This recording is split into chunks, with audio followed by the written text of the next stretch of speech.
as far as the president's concerned, he supports continuing to reform Wall Street because, after all, that is a lot of what caused this economic situation we're in at the moment.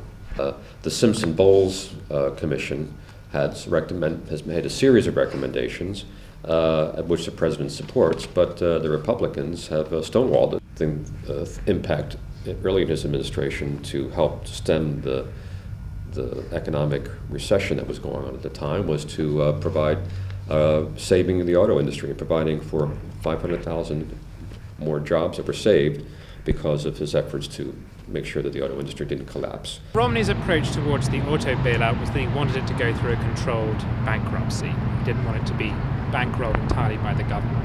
When it comes to getting the economy growing again, his approach would be a small government one. It would be, let's cut taxes.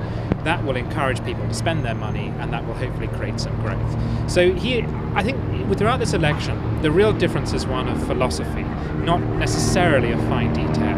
And what he argues is that Obama's placed an emphasis upon what the federal government could do, whereas he wants to hand some of that power and responsibility back to the businessmen, back to the private sector.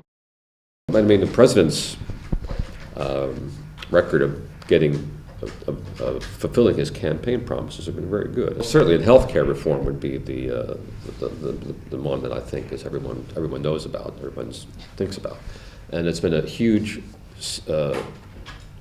first big step to really having true health care reform in the U.S. Romneycare and Obamacare are very similar, and that's always been a weakness with Romney's candidacy. He would argue that if he was president, he would try to encourage states to do something similar, but he wouldn't impose it on a federal level.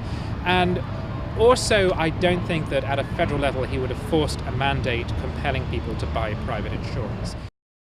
Social issues may affect specific places and specific people. Both candidates have had to make their position either explicit or implicit. So Obama has said, I'm against women being forced to make healthcare decisions, and Romney has said, I believe in the sanctity of life.